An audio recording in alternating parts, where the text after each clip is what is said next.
Hi guys, welcome back to my channel. My name is Craig. So now we're going to unbox Kobe Air Force 1 Black, triple black. So this is the box. Let's get right to it.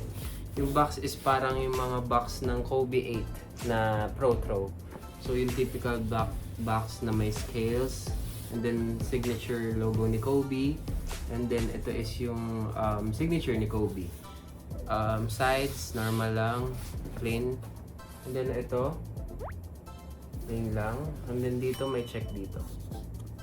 This local release. So pag open mo ng box,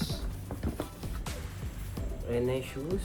And then guys, most of Kobe new pairs ngayon, mga Pro Throws, is meron ng stickers. So solid siya, syempre para ano rin, remembrance. And then here's the shoe, typical white paper lang. Okay, kunin natin yung left pair. So yung left pair, nakalagay dito sa metal plate niya sa laces is forever. This is the left pair. And then ito, as you can see, medyo shiny yung scales niya. Syempre black mamba. Smell check, sobrang solid. Kinuha ko pala ay size 10.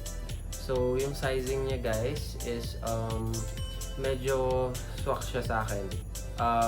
Syempre, Air Force 1 medyo malaki yung sizing, diba? Big sizing siya. So, I highly suggest true to size. Pag narrow naman yung foot mo, maganda kahit half size down.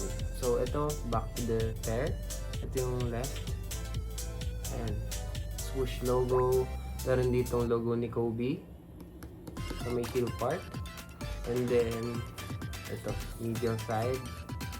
And then, sa tongue, Mamba logo rin, as you can see. And then ito, sa heel part, ito yung favorite part ko, number 8. So embroidered siya. Yung left pair is 8, and then forever. And the may small logo dito. And pag natatamaan siya ng ilaw, medyo kumikintab siya. Ayun o, parang reflective yung scales niya. As you can see, ayun. And then kunin natin yung right pair. So yung right pair naman, ito. As you can see yung metal plate. Laces niya is Mamba. Yung kabila is forever. So Mamba forever. And then, ayan, same. May logo pa rin dito. Ito, swoosh, medial side. Ito yung sa outer swoosh. And then, ito, sa tongue. Same. Merong Kobe logo sa tongue. And then air dito. And dito sa heel, meron logo ni Kobe pa rin. Also, dito naman sa likod is yung 24 embroidered siya. Sobrang solid. Diba yung isa 8? And then ito, 824. And then dito, Mamba forever again. So yung quality niya, sobrang solid. Parang ano siya, synthetic material.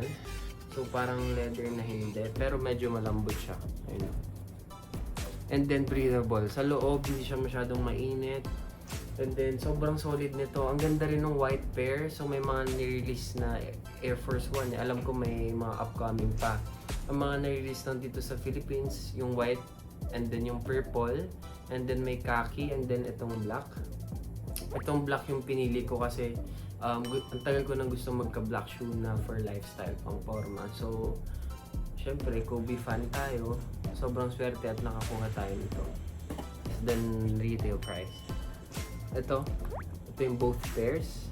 And 824. As you can see, Mamba forever. Sobrang solid ng details niya guys. And promise, sobrang excited na akong sunutin ito sa labas. Thank you guys for watching.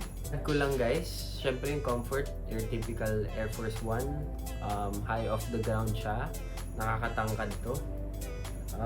And then yun, medyo comfortable din naman siya, pero hindi siya kasing comfortable ng other ngayon, lalo na comfy era na tayo. Ayun, mga average lang siya compared sa mga Vito Kairan, Vomero, ganun. And then I think yung other Kobe na upcoming merong may insole. May kasama siyang React insole if I'm not mistaken. So ayun guys, just wanna say thank you for watching. See you guys in my next video.